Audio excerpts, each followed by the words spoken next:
Chemical properties of metals, इसमें सबसे पहले देखिएगा reaction of metals with oxygen, reaction of metals with oxygen of air, यानी कि मेटल्स जो हैं वो एयर में जो ऑक्सीजन मौजूद है उसके साथ रिएक्ट कर जाते हैं। अब जैसे क्या है कि हमारी जो बॉडी है, हमारी बॉडी को क्या चाहिए, ऑक्सीजन चाहिए सांस लेने के लिए। अब जो एटमॉस्फेयर है, एटमॉस्फेयर में कार्बन डाइऑक्साइड भी है। इधर आ जाओ, तुम अलग में डिस्टर्ब करते रहते हैं, तुम्हें पढ़ के देना। ठीक है, तो मैं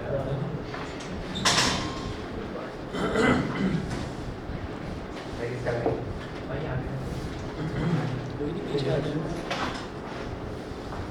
तो ऑक्सीजन जो है, ऑक्सीजन एटमॉस्फेयर में रहती ही है। तो हमने ये कहा कि जैसे मान लीजिए हमें ऑक्सीजन चाहिए होती है सांस लेने के लिए, तो हम ये कहते हैं कि पूरा जो एटमॉस्फेयर है, पूरे एटमॉस्फेयर में ऑक्सीजन भी है, कार्बन डाइऑक्साइड भी है, और आपका सल्फर डाइऑक्साइड भी है, कार्बन मोनोऑक्साइड भी है।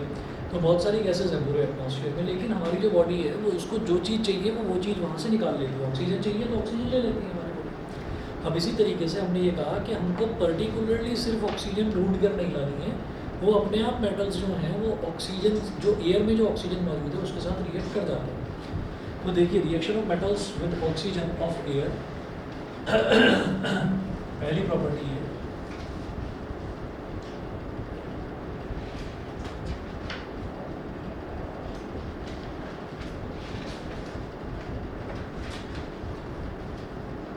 with oxygen of air. Metals react with oxygen to form metal oxides. Metal oxides are basic in nature. तो metals का एक प्रॉपर्टी जो केमिकल प्रॉपर्टी है वो ये है कि मेटल ऑक्सीजन के साथ रिएक्ट करते हैं और क्या बना देते हैं, मेटल ऑक्साइड बना देते हैं। ठीक है,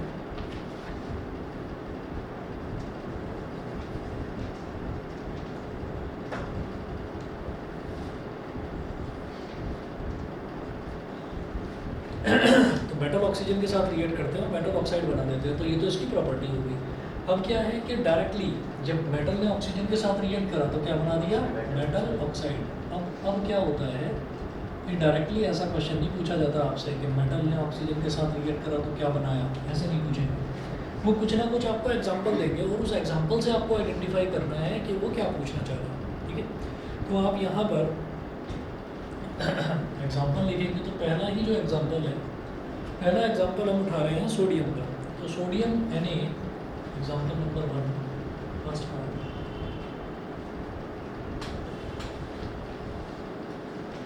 सोडियम का रिएक्शन हमने ऑक्सीजन के साथ करा दिया। ठीक है, एटॉमिक नंबर, वैलेंसी वगैरह वो सबकी याद है ना, एटॉमिक नंबर, वैलेंसी वगैरह। हाँ चलो लिख कर याद है। हमने ये कहा कि जैसे सोडियम है, सोडियम का एटॉमिक नंबर 11 होता है, तो 281, तो इसकी वैलेंसी क्या होगा, 1 होगा। इलेक्ट्रॉन शेल में एक इलेक्ट्रॉन है, तो वो एक इलेक्ट्रॉन डोनेट करता है, तो इसकी वैलेंसी क्या है, 1+। ऑक्सीजन की वैलेंसी होती है 2-। ठीक है, 1+ और 2-। अब जब ये कंबाइन होते हैं ना तो वैलेंसीज इंटरचेंज होकर लिखी जाती हैं। तो 2 को तो लिख देते हैं यहाँ पर और 1 को लिख देते हैं यहाँ पर, तो ये बन जाता है Na2। 1 लिखा नहीं जाता, तो Na2 ये हो गया। अब देखिएगा, अब जैसे ये बन गया तो अब मैं कहूँगा कि ऑक्सीजन की तो इधर 2 एटम है और ऑक्सीजन का इस तरफ कुछ भी नहीं लिखा हुआ, यानी कि सिर्फ एक एटम है। तो उसको बैलेंस करने के लिए यहाँ पर लिख देंगे 2, तो 1 2 से 2, तो ऑक्सीजन के 2 एटम हो गए, इधर भी ऑक्सीजन के 2 एटम बैलेंस है। लेकिन सोडियम का इधर 2 है और इधर 2 लगा दिया बैलेंस करने के लिए, तो 2 2 4। सोडियम का हो गया 4, तो उसको बैलेंस करने के लिए यहाँ आपको 4 लगाना पड़ेगा। ठीक है, यहाँ 4 लगाना पड़ेगा, समझ गए। ठीक, अच्छा जी, अब आगे चलते हैं। तो सोडियम एक मेटल है। अच्छा, मेटल की क्या पहचान होती है, हम ऐसा थोड़ी है कि सोडियम है भाई, इसमें टन टन करके देखो आवाज़ आती है कि नहीं, ये चमकता है कि नहीं, ये थोड़ी देख बस। जो डोनेट कर रहा है इलेक्ट्रॉन, जो डोनेट कर रहा है, जिसके पास ज़्यादा इलेक्ट्रॉन है, वही हमारा जो है मेटल है। अच्छा, जिन बच्चों को याद नहीं है उनके लिए हम जानते हैं ऐसे थे, हाइड्रोजन, हीलियम,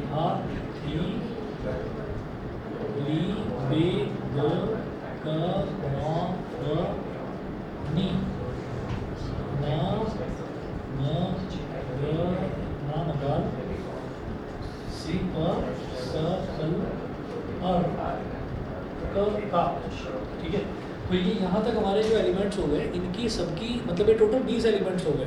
तो इनकी सबका जो एटॉमिक नंबर है वो इसी सीक्वेंस में है, इसका 1 है, इसका 2 है, इसका 3, 4, 5, 6, 7, 8, 9, 10 इस तरह से, ठीक है। अब यहाँ पर आप अगर सोडियम की बात करें तो सोडियम कौन से नंबर पर आ रहा है, 11वें नंबर पर आ रहा है, काउंट करो 1 2 3 4 5 6 7 8 9 10 11, है ना। तो इसका एटॉमिक नंबर 11 है, तो 11 मतलब 2, 8 और 1, ठीक है। दो पहले में 2 आते हैं, दूसरे में 8 आते हैं, तीसरे में वैसे तो 18 आ सकते हैं, पर हम 8 पर ही कह देते हैं कि स्टेबल हो गया, तो 8 पहले के अलावा सब में हमको 8 चाहिए होते हैं। तो पहले में 2 है, दूसरे में 8 है, फिर तीसरे में 1 है, तो ये इसकी बस की बात नहीं है कि 7 इलेक्ट्रॉन खींच सके, एक्सेप्ट कर सके, तो ये 1 इलेक्ट्रॉन डोनेट कर देता है। तो जब ये 1 इलेक्ट्रॉन डोनेट करता है तो जो भी डोनेट करता है, जितने भी इलेक्ट्रॉन डोनेट करता है वही उसकी वैलेंसी हो जाती है। तो सोडियम की वैलेंसी होगी 1+, इस तरह से। यहाँ तक क्लियर, ठीक है। अच्छा जी, अब मैं आगे चल रहा हूँ। ऐसे ही ऑक्सीजन पर की बात करते हैं तो ऑक्सीजन आता है 8वें नंबर पर, 1 2 3 4 5 6 7 8, तो इसकी वैलेंस, इसका एटॉमिक नंबर है 8, क्योंकि 8वें नंबर पर है। तो ये होता है 2,6, तो पहले शब्द में तो 2 ही आएंगे, दूसरे शब्द में 6 से ज़्यादा आ ही नहीं सकते क्योंकि टोटल इलेक्ट्रॉन से उसके पास 8 है, तो ये बाहर से 2 इलेक्ट्रॉन ले रहा है। तो जो देता है उसकी वैलेंसी प्लस में होती है, जो लेता है उसकी वैलेंसी माइनस में होती है, तो इसकी वैलेंसी 2-, क्योंकि बाहर से 2 इलेक्ट्रॉन ले रहा है, तो इसकी वैलेंसी हो गई 2-, ठीक है। अच्छा, तो लिखने का तरीका ये होता है, पलट कर हमने लिख दिया। उसके बाद हमने ये कहा, एक शब्द यूज़ करा हमने, बेसिक ऑक्साइड।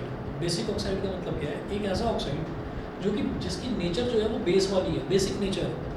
बेसिक नेचर का मतलब क्या है कि अगर उस ऑक्साइड को, जैसे ये सोडियम का ऑक्साइड है, अगर मान लीजिए इस ऑक्साइड को हमने वाटर में मिक्स कर दिया, ठीक है, तो ये वाटर में मिक्स होकर ये बेस बना देगा, ठीक है।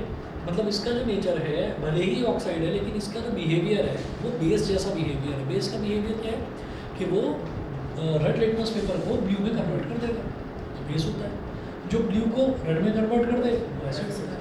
तो हमने कहा कि चलिए एक तो सोडियम की बात करी, तो जो हमने फिजिकल प्रॉपर्टीज़ देखी थी कि मेटल्स जो हैं they are generally very hard except sodium and potassium. Metals are generally very strong except sodium and potassium. Sodium and potassium बड़ा एक्सेप्शन करते हैं हर जगह, मतलब हर जगह इन्हें सबसे ज़्यादा दिक्कत रहती है, हर जगह प्रॉब्लम क्रिएट करते हैं, ठीक है, समझ गए। ये राहुल गांधी और केजरीवाल हो गए, हर जगह इनको प्रॉब्लम होती है, ठीक। तो अच्छा, उसके बाद जो है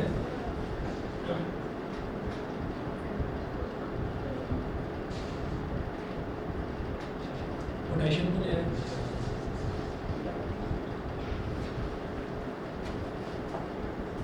पोटेशियम को ले आए, तो अब क्या हुआ कि इनको भी जब करेंगे तो पोटेशियम की वैलेंसी क्या होगी 1+, ऑक्सीजन की क्या होगी 2-।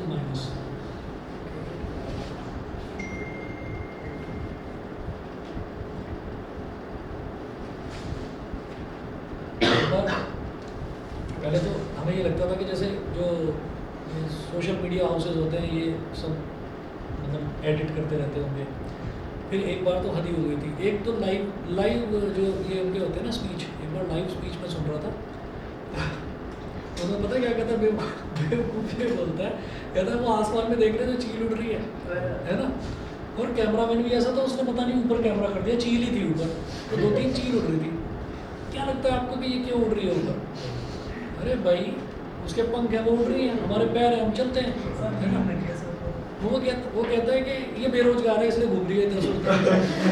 मतलब ये उसने सचमुच में बोला है, इसमें कोई वो नहीं था, क्योंकि वो जैसे आप कभी भी टीवी पर देखें या यूट्यूब पर देखें तो उस पर जैसे वो लिखा हुआ आता है ना, वो लोकसभा टीवी या राज्यसभा टीवी ऐसे कुछ लिखा हुआ आता है, उसमें नीचे अगर लाइव लिखा हुआ है और एक रेड कलर का डॉट बना रहता है, उसका मतलब ये है कि ये रिकॉर्डेड नहीं है, चल रहा है, ये लाइव चल रहा है। तो वो लाइव वाला था, मैंने कहा ये क्या, मतलब ऐसा थोड़ी है कि किसी ने एकदम कैमरा ऊपर कर दिया, तो वो कैमरा भी ऊपर कर दिया, ऊपर 2-3 चील दिखा दी, तो वो कहता है कि ये बेरोजगार घूम रही है इस वजह से कैसे। अरे भाई वो तो उड़ती हैं, इसका मतलब सारे कबूतर जो सुबह उड़ते हैं सब बेरोजगार हैं।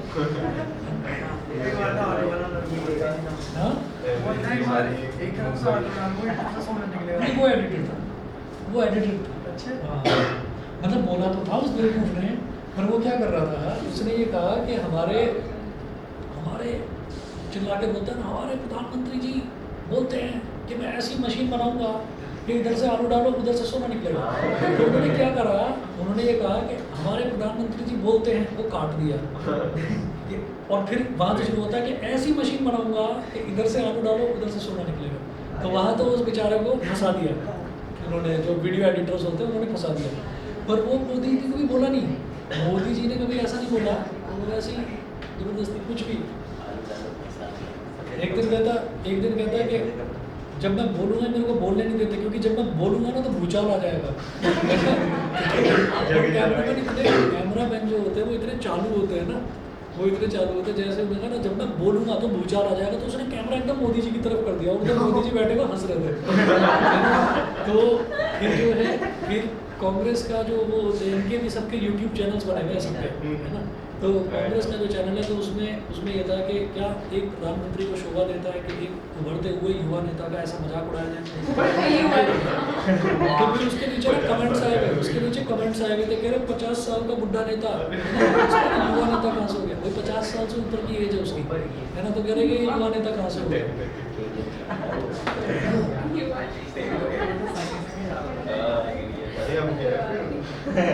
एक दिन केरला की वहाँ पर पहुँच गया था कॉलेज में, तो केरला के कॉलेज में पहुँच गया, तो वहाँ पर कह रहा था कि जो वो आपको ना अपना माइंड शार्प करने के लिए, एक्सरसाइज करनी चाहिए। और बच्चों के बीच में जाकर ना दंड लगाने लगा, वो दंड बैठक लगा रहा है वहाँ पर, देखा था वो भी? नहीं देखा? हाँ। और वो उन्होंने क्या कर दिया, उन्होंने ये कर दिया कि जैसे ही उसने वो वहाँ पर सिटअप पुशअप्स लगा रहा है, पुशअप्स लगाकर उठ गया और उठकर यूँ हाथ झाड़ रहा है, हाथ झाड़कर एकदम उसका हाथ ऐसे अभी यूँ हुआ है ऐसे। तो मीम्स वालों ने पता क्या करा, एक वो आ गया चश्मा, एक चश्मा यहाँ पर आ गया, एक सोने की चेन आ गई, और ये हाथ है ना, एक हाथ में दूध का गिलास, एक हाथ में पार्ले जी बिस्किट। मेरी ताकत का राज ये बना दिए, कुछ भी बना देते हैं। अगर आप थके हुए हो, बीमार हो और आपका मूड खराब हो रखा है और आपको लग रहा है कि मुझे कुछ अपने आप को रिफ्रेश करना है, तो आप इसको डाल कर देख लो, राहुल गांधी मीम्स, और वो खत्म नहीं होगी, एंडलेस है, एंडलेस, इतनी सारी है बस।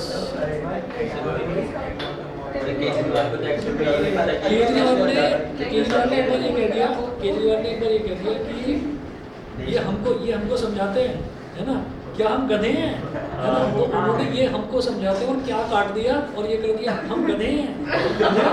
वो उसको रिपीट मोड में चालू कर दिया, पीछे से म्यूजिक बजना शुरू हो गया, ऐसे करके, है ना। और पीछे दिखा दिया, पीछे कोई सीनरी आ गई, उस पर गधे डांस कर रहे हैं, गधे डांस कर रहे हैं, बीच में केजरीवाल के सर के ऊपर क्राउन।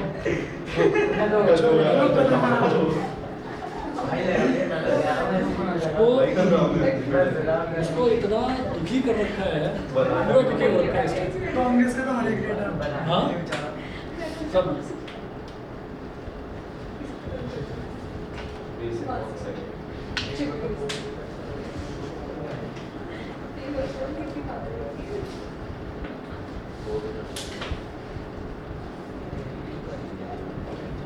अच्छा। अब ये देखिएगा कि ऑक्सीजन का इधर टू करने के लिए क्या करा, सामने टू लगा दिया। अब पोटेशियम का बिगड़ गया तो उसको 4 लगा दिया, 2 2 4 है ना, 4।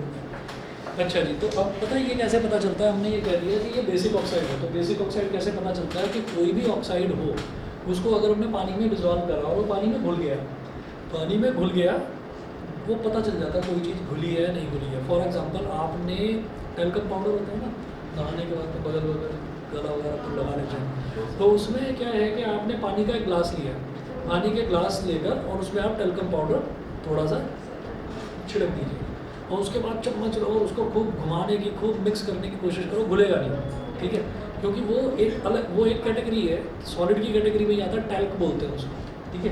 तो वो टैल्क की कैटेगरी में आता है और बनता इसी का है, कैल्शियम कार्बोनेट का।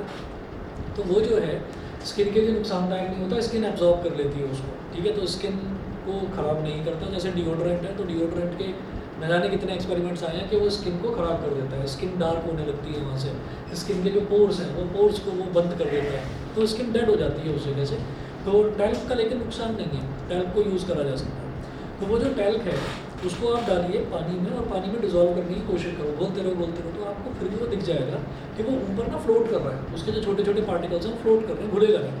वही नमक को लो और नमक को पानी में घोलो, नमक पूरी तरह से घुल जाएगा। पानी पिएंगे तो पानी का आपको स्वाद आ जाएगा कि हाँ नमक घोला हुआ है, नमकीन पानी हो गया। तो अब होता क्या है कि कोई भी चीज़ जो घुल जाती है वो हमको दिखाई दे जाती है कि हाँ भाई ये अब इसके अंदर घुल चुकी है।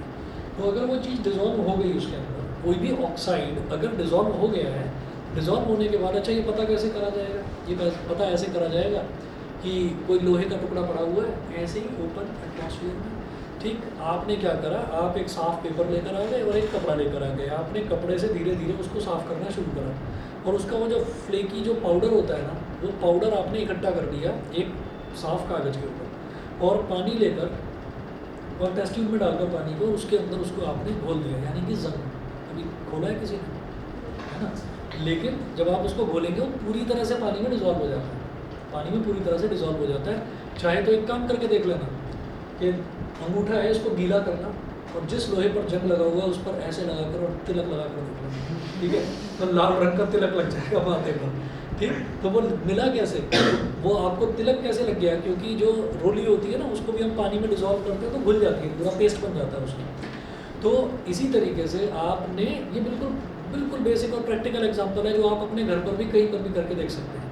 कहीं पर भी जंग लगा हुआ है उसको आपने साफ़ कर दिया, साफ़ करके उसका पाउडर सब्सटेंस आ जाता है आपके उस पर कागज़ पर, उसको आपने टेस्ट ट्यूब में मिक्स कर दिया पानी के साथ, मिक्स कर दिया। मिक्स करने के बाद में आपने वेट लिटमस पेपर लेकर एंड डिप कर अपनी कन्वर्ट हो गया। उसी से क्या समझ में आ जाएगा कि वो जो झड़ा था ना उसके ऊपर से पाउडर क्या था, वो आयरन ऑक्साइड था जिसको हम जंग बोल देते हैं, रस्ट बोल देते हैं, ठीक है।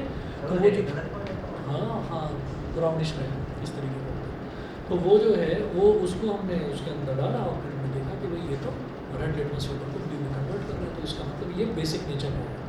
तो वही चीज़ आगे बताई गई है कि sodium metal and potassium metal are stored under kerosene oil to prevent, अच्छा ये बड़ा इंपॉर्टेंट पॉइंट है कि sodium metal and potassium metal are stored under kerosene oil to prevent their reaction with oxygen moisture and carbon dioxide of air so as to protect them.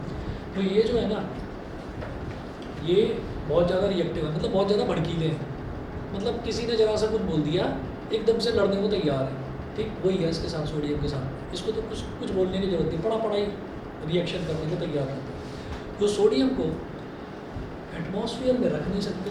अब मेरे पास मान लो कोई table है, कोई चेयर है, उसको मैं कहाँ रखूँगा, लाकर अपने घर में रखूँगा, कहेंगे नहीं भी नहीं रख सकते, ख़राब हो जाएगी, क्यों, एयर है ना चारों तरफ, भाई कहाँ रखूँ फिर इसको, हर जगह एयर तो होगी, फिर कहाँ रखें। पानी में डुबा कर देखा, वहाँ पर ख़राब होना शुरू हो गया, ठीक है।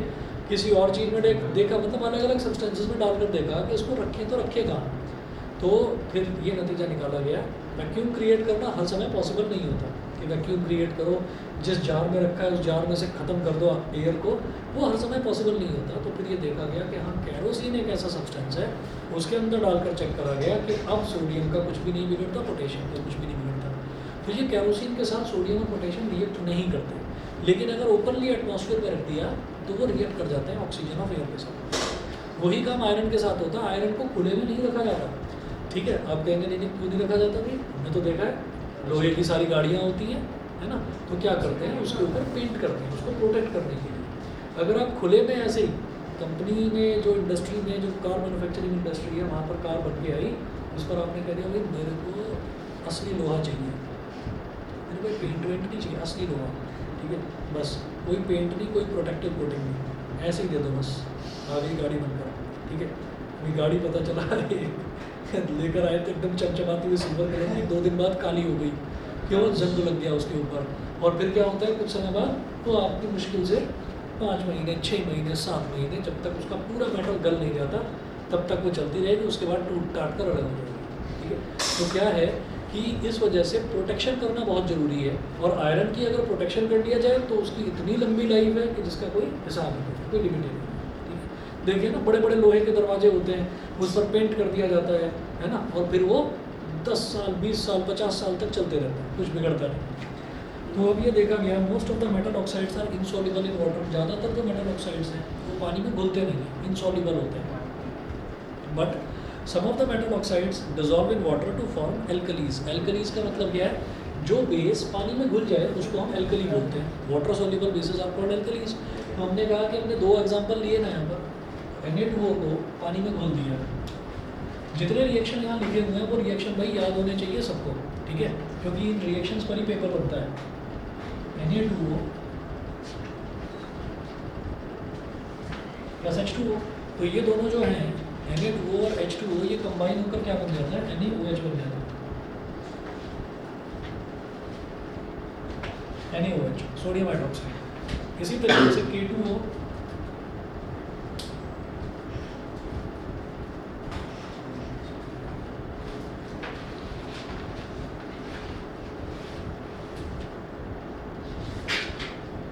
ये बन जाता है KOH। इसके बाद क्या है कि हमको बैलेंस करेंगे तो ऑक्सीजन का एक एटम है, देखिए ऑक्सीजन के आगे 1 लिखा हुआ है, तो कुछ नहीं लिखा मतलब 1 है। ऑक्सीजन का एक एटम इधर एक एटम इधर, यानी कि टोटल ऑक्सीजन के 2 एटम, और इस तरफ तो ऑक्सीजन का एक ही एटम है, तो उसको 2 बनाने के लिए क्या करेंगे, यहाँ पर 2 लगा देंगे, ऑक्सीजन बैलेंस हो गया। हाइड्रोजन का इधर 2 है और इधर 1 है, तो 1 2 2, हाइड्रोजन बैलेंस हो गया। उसके बाद सोडियम का इधर क्या है, सोडियम के आगे क्या लिखा हुआ है, कुछ नहीं, यानी कि 1 1 2 2, सोडियम का 2 है, इधर भी 2 लिखा हुआ है, अभी बैलेंस हो गया। इसी तरीके से आप यहाँ पर 2 लगा देंगे तो ये K2O plus H2O is equal to 2KOH balance हो गया। तो यहाँ पर ये देखा गया कि ये जो डिजॉल्व हो गए सोडियम हाइड्रोक्साइड का पता है बेस है, KOH पोटेशियम हाइड्रोक्साइड, हाइड्रोक्साइड जहाँ भी आ जाता है हम जानते हैं क्या होता है, बेस होता है, तो इसीलिए हमको बेसिक ऑक्साइड बोला जाता है। नेक्स्ट पेज पर आइए, पेज नंबर 7 पर। पेज नंबर 7 पर देखिए, magnesium metal does not react with oxygen at room temperature, it reacts with oxygen on heating and gives intense heat and light to form magnesium oxide. Magnesium जो है वो oxygen के साथ में ऐसे रूम टेम्परेचर पर रिएक्ट नहीं करता, रूम टेम्परेचर पर चुपचाप पड़ा रहेगा, जैसा मैग्नीशियम है वैसा का वैसा ही पड़ा रहेगा, कुछ नहीं बिगड़ेगा उसको, ठीक है। लेकिन आपने क्या करा कि आपने मैग्नीशियम को थोड़ा सा गर्म कर दिया रूम के अंदर ही आपने मैग्नीशियम का टेम्परेचर बढ़ाया, मैग्नीशियम का टेम्परेचर बढ़ाया, अब वो ऑक्सीजन के साथ रिएक्ट करता है, ठीक है। तो क्या होगा, फर्स्ट चैप्टर में एक्सपेरिमेंट था उसमें मैग्नीशियम को साफ करना पड़ता है, वो एल्यूमिनियम आएगा, मैग्नीशियम एल्यूमिनियम मैग्नीशियम नहीं था बेटा, एल्यूमिनियम। वो मैग्नीशियम रिबन वाला बोल रहे हो कुछ, वो कुछ नहीं, वो तो हमने सिर्फ साफ नहीं, मैग्नीशियम की एक लेयर उतारते हैं बस ऊपर से, वो लेयर ऐसे उतारते हैं जैसे आइसक्रीम की ब्रिक होती है ना, और उसके ऊपर वो स्कूप चलाते हैं और वो एक पतली सी लेयर उतर के आ जाती है, ये वही वाली चीज़ है। मैग्नीशियम नहीं, मैग्नीशियम ऑक्साइड नहीं हटाते, वो आप कंफ्यूज है, वो एल्यूमिनियम है। मैग्नीशियम रिबन मैंने आपको बताया था, मैग्नीशियम रिबन निकालने, जैसे कहते हैं ना मैग्नीशियम रिबन, क्या है वो, आयरन का रिबन क्या है वो, तो वो क्या है कि उसके ऊपर से एक पतली सी लेयर उतार देते हैं, वो पतली सी लेयर जो वो रिबन का जैसा काम करती है, वो, ठीक है। अब देखिएगा कि magnesium metal does not react with oxygen, oxygen के साथ सीधा सीधा रिएक्ट नहीं करता,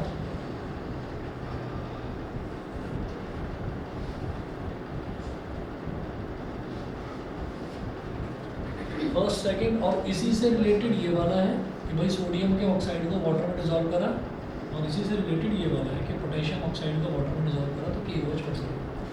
अब थर्ड देखते हैं मैग्नीशियम का, तो मैग्नीशियम सीधा सीधा रिएक्ट नहीं करता ऑक्सीजन के साथ, आपको उसको थोड़ा सा गर्म करना पड़ता है। गर्म करने के लिए आप ये जो एरो बनाएंगे उसके ऊपर ट्रायंगल बना सकते हैं या हीट लिख सकते हैं, एक ही बात है। वो करने के बाद में अब हमने देखा अब ये रिएक्ट कर जाएगा, और किस तरह से करेगा, हम जानते हैं कि मैग्नीशियम की वैलेंसी होती है 2+, ऑक्सीजन की 2-, तो इसका तो इसके साथ, इसका भी इसके साथ, क्या हो जाएगा Mg2O2, और 2 से 2 बढ़ जाएगा, तो 1/2, तो ये हो जाएगा Mg2O, Mg2, ठीक है। अब उसके बाद देखिएगा ये जो ऑक्सीजन है, उसके बाद ये देखिएगा कि ये जो ऑक्सीजन है, ऑक्सीजन का इधर तो 2 है एटम और इधर 1 है, तो इसमें हमने क्या करा कि 2 लगा दिया, और 2 जाएगा तो ऑक्सीजन बैलेंस हो गया। मैग्नीशियम का 2 है और इधर उसको बैलेंस करने के लिए हमने क्या करा कि मैग्नीशियम के आगे भी 2 लगा दिया, ठीक है, समझ गए। चलिए जी, इसके बाद अगला देखेंगे, अब हम बात करेंगे मैग्नीशियम ऑक्साइड की। मैग्नीशियम ऑक्साइड को चेक करेंगे कि क्या ये पानी में डिजॉल्व हो जाता है कि नहीं। हमने ये कहा MgO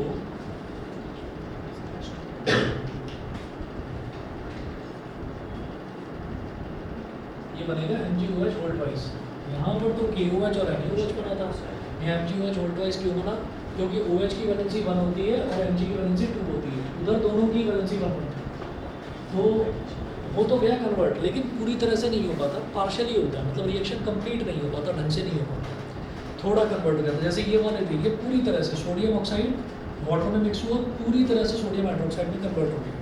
पोटेशियम ऑक्साइड वाटर में मिक्स करा, पूरी तरह से पोटेशियम हाइड्रोक्साइड KOH में कन्वर्ट हो गया, लेकिन ये पूरा नहीं होता। तो वही है, magnesium oxide dissolves in water partially, partially मतलब थोड़ा होता है, partially to form magnesium hydroxide solution. तो MgO H2O में मिक्स होकर मैग्नीशियम हाइड्रोक्साइड बना देता है। हाँ बेस है। क्या चीज़ बताओ तो सही।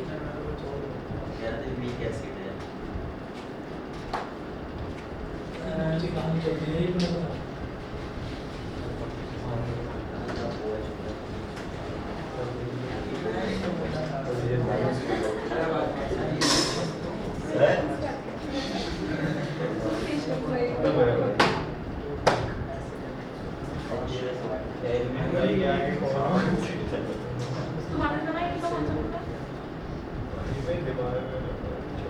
आधे घंटे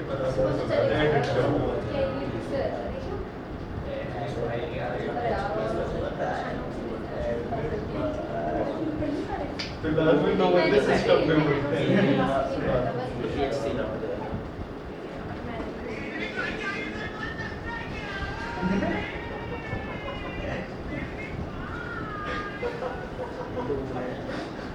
आधे घंटे सुना हुआ है। एक बार सुन मिलता है वीडियो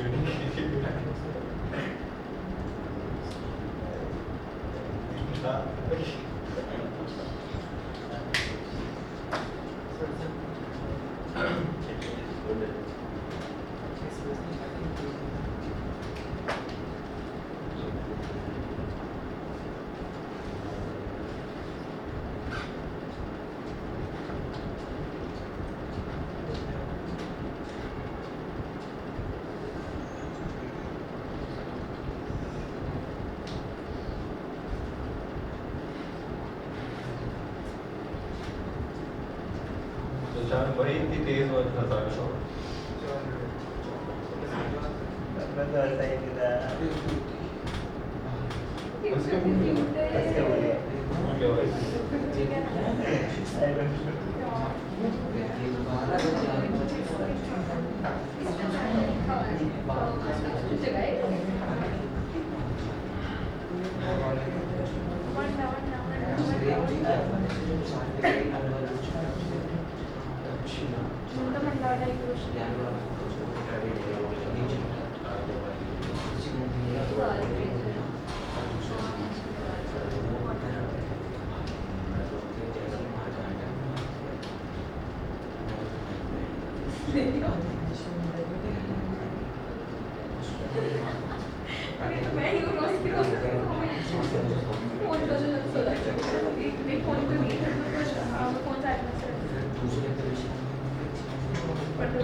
मारियो तो बताओ बस एक कॉपी मांग रहा है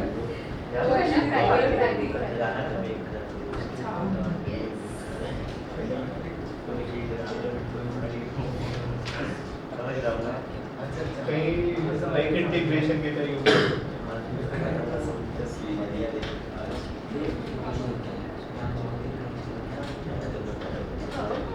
मेरे नहीं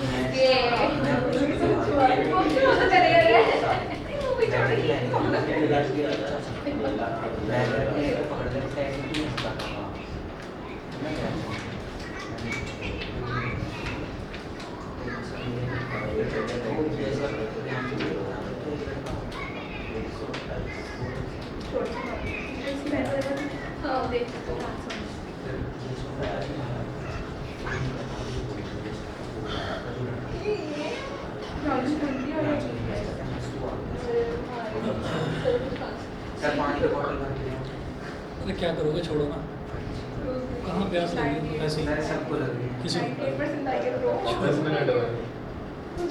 She क्या चलो जी, अब बात करते हैं मैग्नीशियम ऑक्साइड की। तो ये मैग्नीशियम हाइड्रोक्साइड हो गया। फिर बात करेंगे एल्यूमिनियम मेटल की। Aluminium metal burns in air on heating to form aluminium oxide. Aluminium metal जो है वो it burns in air on heating, तो एल्यूमिनियम भी डायरेक्टली रिएक्ट नहीं करेगा, वो भी जब उसको हीट करेंगे तभी होगा।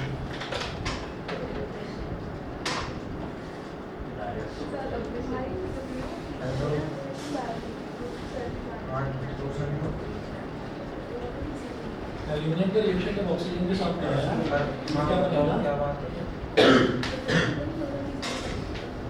क्योंकि एल्यूमिनियम की वैलेंसी कितनी है 3+, की वैलेंसी है 2-, तो इसका 2 इसके साथ हो जाएगा, इसका 3 इसके साथ हो जाएगा।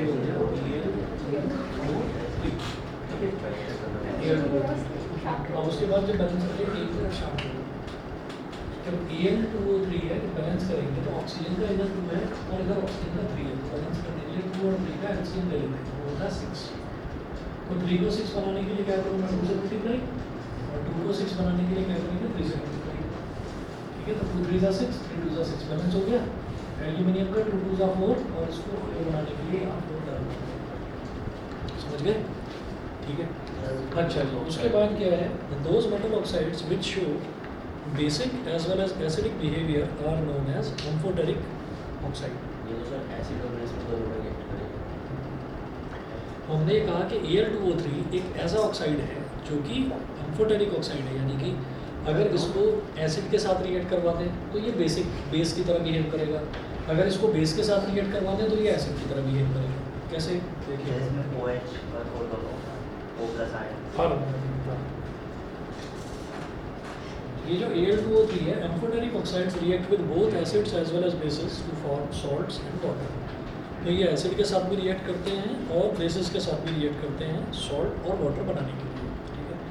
अच्छा जी, उसके बाद ये देखिएगा कि जब हम Al2O3 का रिएक्शन किसी एसिड के साथ कराते हैं, यानी कि HCl के साथ कराते हैं,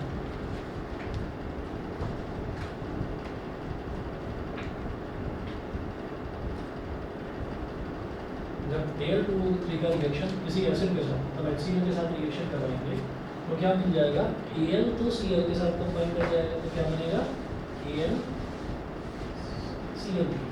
समझ गए कैसे?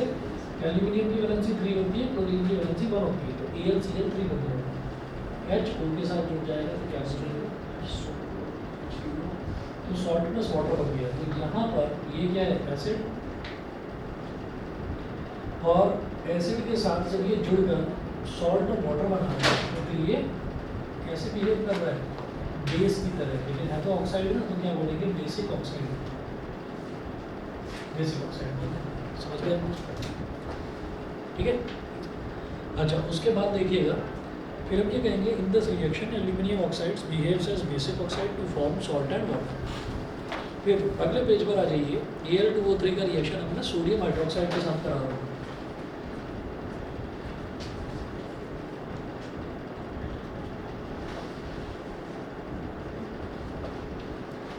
सोडियम हाइड्रोक्साइड के साथ इसका रिएक्शन करा रहे हैं। तो सोडियम हाइड्रोक्साइड क्या होता है, जानते हैं, बड़ा पॉपुलर बेस है, एसिड्स बेसिस वाले चैप्टर में पढ़ा है ना, बार बेस के नाम पर NaOH यूज़ करते थे, एसिड के नाम पर HCl यूज़ करते थे। तो अब आप ये देखिएगा कि ये जो है ये एक बेस है और ये एल्यूमिनियम ऑक्साइड है। अब क्या बनेगा इसमें बनेगा भाई सोडियम एल्यूमिनेट, NaAlO2। ये रिएक्शन प्लस वाटर, ये रिएक्शन आपको एक्चुअली याद करना पड़ेगा, क्योंकि इसमें अगर आप लॉजिक लगाओगे कि नहीं मेरे को तो समझ में नहीं आ रहा कि इसमें डिस्प्लेसमेंट है, कॉम्बिनेशन है, डबल डिस्प्लेसमेंट है, क्या है, तो वो नहीं समझ पाओगे, लॉजिक नहीं लगा पाओगे। तो बहुत सारे रिएक्शंस केमिस्ट्री में एक्सेप्शनल केसेस होते हैं, तो ये एक्सेप्शंस हैं। ठीक है, तो इसको आपको सीधा याद करना पड़ेगा कि Al2O3 NaOH के साथ रिएक्ट करके NaAlO2 बनाता है, ये कहलाता है सोडियम एल्यूमिनेट।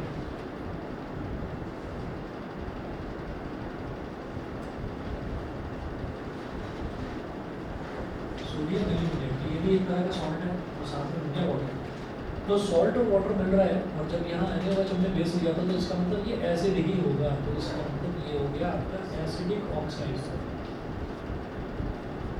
एसिड की तरह बिहेव कर रहा है ना ऑक्साइड, एसिडिक ऑक्साइड ये होगा। चलिए जी, उसके बाद in this reaction aluminium oxide behaves as an acidic oxide. फिर बात करते हैं जिंक की, तो zinc metal burns in air only on strong heating to form zinc oxide. तो जिंक जो है वो एयर में बर्न करता है only on strong heating to form zinc oxide. तो बिल्कुल एल्यूमिनियम की तरह बिहेव करेगा, ये डायरेक्टली रिएक्ट नहीं करेगा ऑक्सीजन के साथ, बर्न करने पर यानी कि हीट करने पर ही करेगा। तो जिंक का देखते हैं, तो ये चौथा मेटल हुआ अभी तक हमने कौन कौन से देखे हैं, सोडियम देखा, पोटेशियम देखा, मैग्नीशियम देखा, एल्यूमिनियम देखा। अब इसके बाद जिंक देखेंगे, पांचवा मेटल।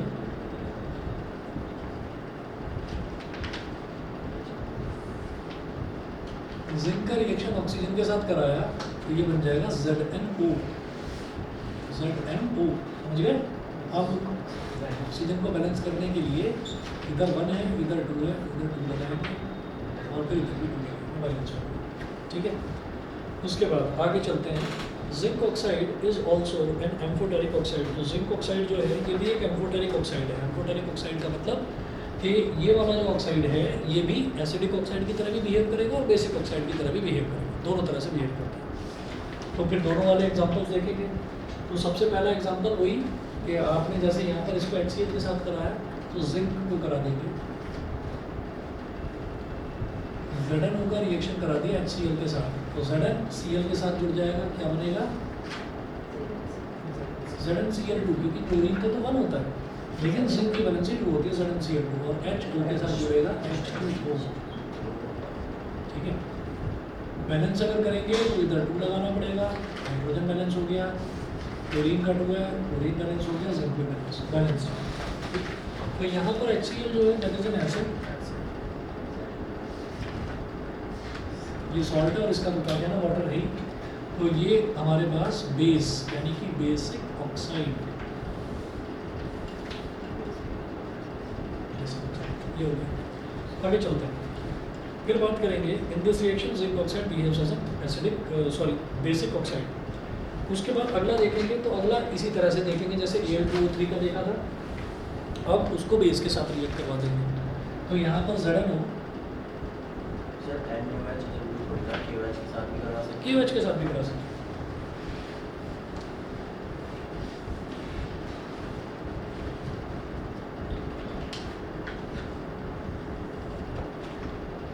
तो ZnO है,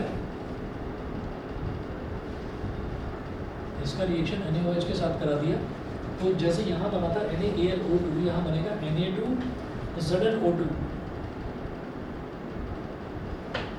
अगेन एक्सेप्शनल केस है, इस रिएक्शन को सीधे सीधे रखना पड़ेगा, Na2ZnO2 प्लस H2O। ठीक है, तो ये कहलाता है सोडियम, जैसे वो एल्यूमिनेट था, एल्यूमिनियम था उसमें, तो यहाँ जिंक है तो जिंकेट, सोडियम जिंकेट। ये है बेस और ये है हमारा एसिडिक ऑक्साइड।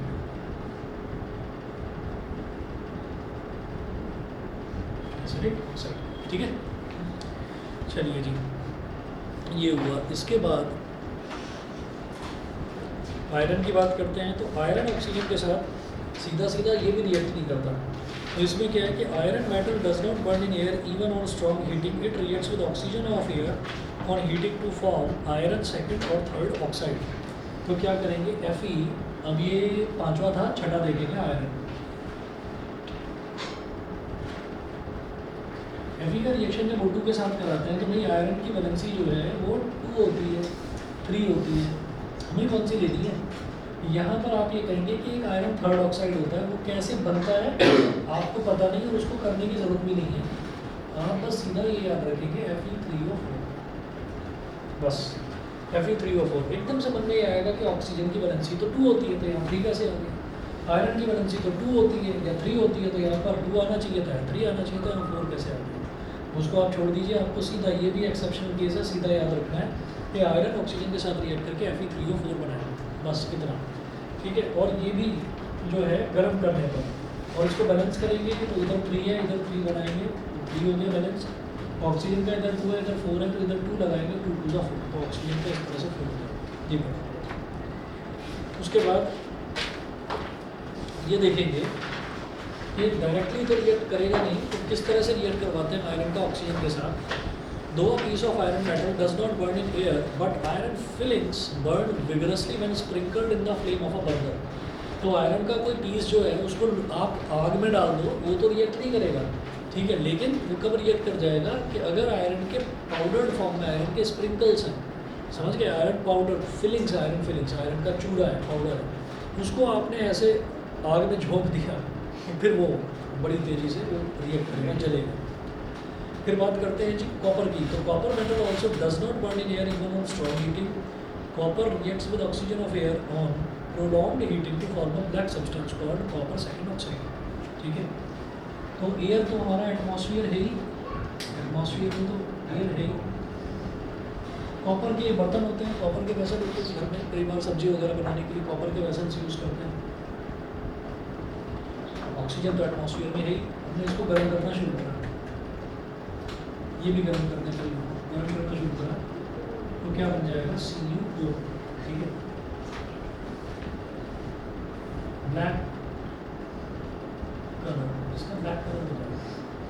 मतलब अगर जैसे अब आप ये कहेंगे कि अच्छा ऐसा तो हमने कुछ देखा नहीं है, कॉपर का तो बर्तन होता है उसमें सब्जी बना लेते हैं, वो तो कहीं काला नहीं होता, वो तो सब्जी है ना, उसके अंदर उसकी हीट सारी जो है वो कौन एब्जॉर्ब कर रही है, सब्जी ही एब्जॉर्ब कर रही है। सब्जी को डायरेक्ट थोड़ी रख देते हैं आग पर कि जल्दी बन जा, है ना, ऐसे तो नहीं ना, टमाटर को आग में फेंक दिया तो नहीं ना, उसको किसी कंटेनर में डालते हैं। तो ये जो कॉपर है, कॉपर का बर्तन है, उसको आपने क्या करा, फ्लेम पर रख दिया और गैस को कर दिया चालू कि चल बेटा जलता रहे, ठीक है। अब वो जलता रहेगा धीरे धीरे काला हो जाएगा, ठीक है ना। तो भाई ये हो गया सारा का सारा reaction of metals with oxygen of air. फिर वाटर वाला जो है नेक्स्ट क्लास में करते हैं, आज इतना ही करेंगे। कॉपर वाटर हाँ कॉपर वाटर के साथ This one is very strong. Sir नमस्ते।